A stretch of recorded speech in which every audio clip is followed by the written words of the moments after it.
भगवान प्रतीक्षा से मिलता है, परीक्षा से नहीं मिलता। प्रतीक्षा, इंतजार, इंतजार करते करते कितने जन्म भी बीत जाएं तो भी भक्त हताश नहीं होता। मिलेंगे, जरूर मिलेंगे। देवर्षि नारद जी, दो भक्त एक पेड़ के नीचे बैठ के भजन कर रहे थे। नारद जी वहां से गुजर के जा रहे थे। दोनों ने कहा, नारद जी प्रणाम, आप तो भगवान के बड़े नजदीकी हो, जरा भगवान से पूछ के आओ ना, कब मिलेंगे हम, कब प्राप्ति होगी।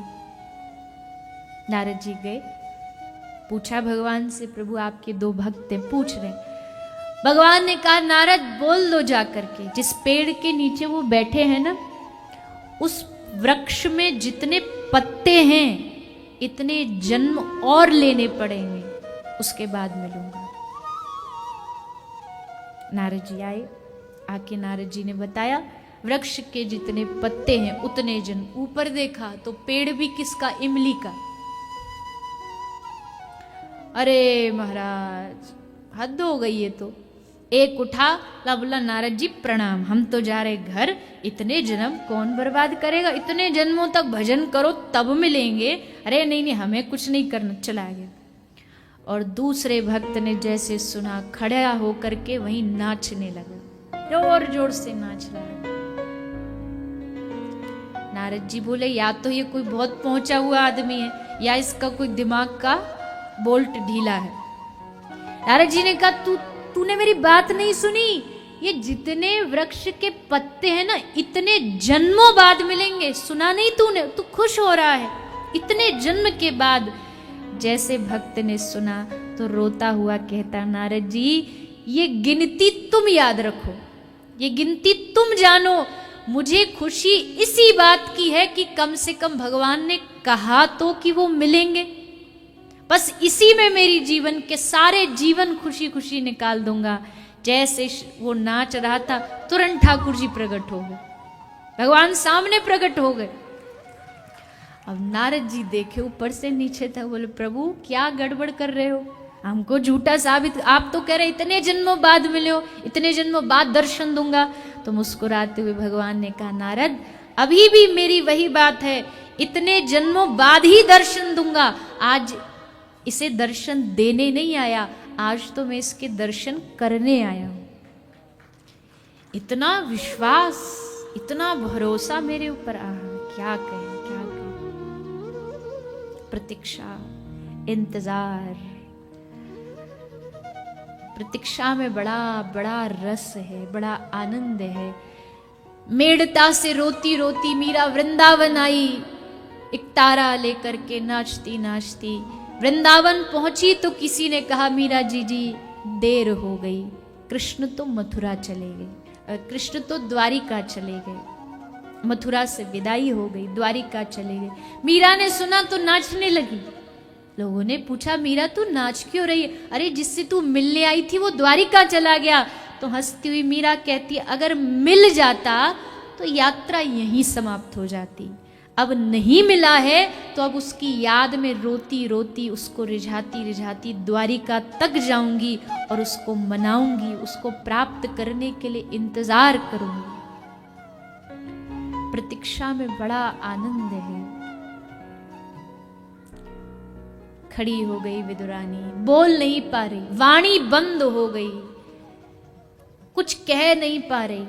ठाकुर जी ने कहा, चाची अरे बाहर ही खड़ा रखोगी, भीतर लेके जाओ, स्वागत करो। तब होश आया, अरे हाँ हाँ प्रभु क्षमा करो, आइए आइए पधारिए। लेकर के ठाकुर जी को भीतर आई। कहाँ बिठाऊं कहाँ बिठाऊं, बावरी हो गई मानो आज तो क्या जीवन में घटना घटी है। वह लेकर के आसन चारों तरफ घुमा रही है, यहाँ बिछा देती है। ठाकुर जी बैठने को होते, नहीं नहीं नहीं प्रभु यहाँ हवा नहीं आ रही, आप यहाँ बैठो। फिर आसन को, जो दुनिया को नचाता है विदुरानी उसको नचा रही है, यहाँ से वहाँ यहाँ से वहाँ। ठाकुर जी सोचे तो बावरी है, मुझे ही कुछ करना पड़ेगा। पकड़ा आसन लेके रख दिया, यहाँ बैठो, आप भी यहाँ बैठो। चाची विदुरानी बैठ गई, ठाकुर जी बैठ गए। अब बस बैठ के निहार रही है ठाकुर जी, एक टक निहारती जा रही, देखती, पलकें भी बंद नहीं हो रही। ये अवसर बार बार नहीं आएगा, ठाकुर मेरे द्वार पर आए, चल करके आए।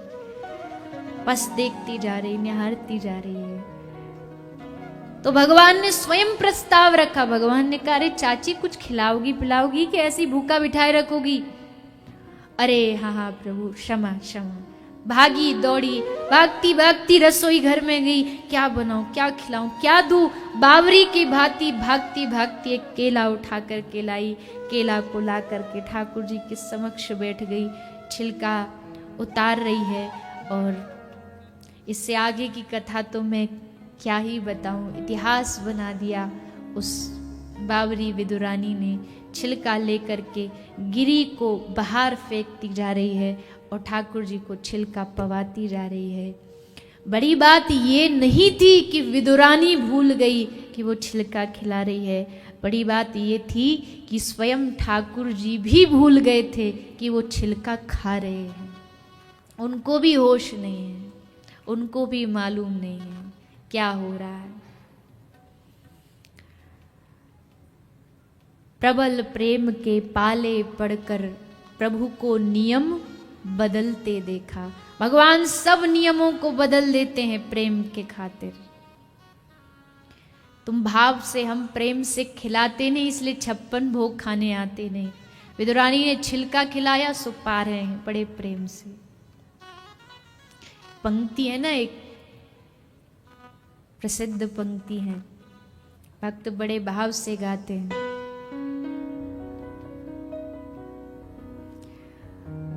कौन कहता है भगवान खाते नहीं,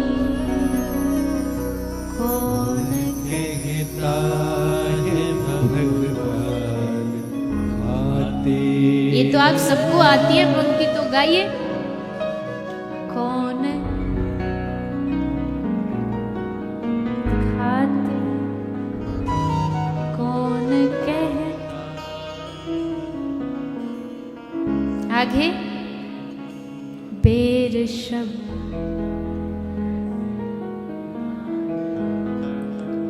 बेर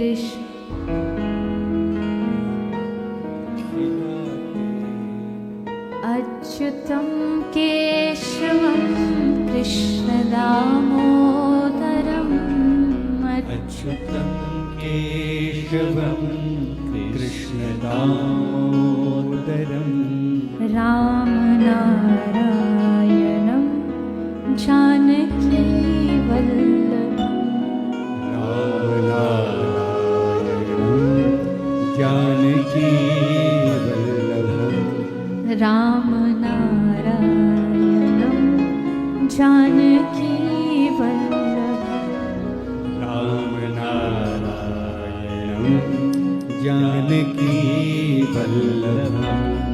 कौन कहता है भगवान सोते नहीं, कौन कहता है भगवान सोते नहीं। एक रात कान्हा ना सोए तो यशोदा पूरे ब्रज के वैद्यों को इकट्ठा कर लेती थी। मेरो लाला बीमार है गयो, का है गयो, सो क्यों नहीं रहे हो? अरे क्या बात है, लाला को कौन सो रोग, कौन सी बीमारी हो गई? कौन दिन ऐसा गया जब यशोदा पूरी रात न जागी हो कृष्ण को सुलाने के लिए? कौन कहता है भगवान के हाथ नहीं होते? कौन कहता है कि वो खाता नहीं है? कौन कहता है वो बातें नहीं करता? अरे मूर्ति छोड़ो, जब भक्ति रोम रोम में बस जाती है तो कंडों से भी विट्ठल विट्ठल की आवाज आती है। जैनाबाई लड़ रही है, ये मेरे कंडे नहीं है, दूसरी महिला से। दूसरी महिला कहती है, क्या पहचान है तेरे कंडों की? कोई सा भी ले ले, क्या फर्क पड़ता है? बोले बिल्कुल नहीं, मेरे कंडों की पहचान है। क्या? मेरे कंडों को कान से लगा। अगर उससे विठ्ठला विठ्ठला विठ्ठला ये आवाज आ जाए तो समझ लेना ये जैना के कंडे हैं। चोखा मेला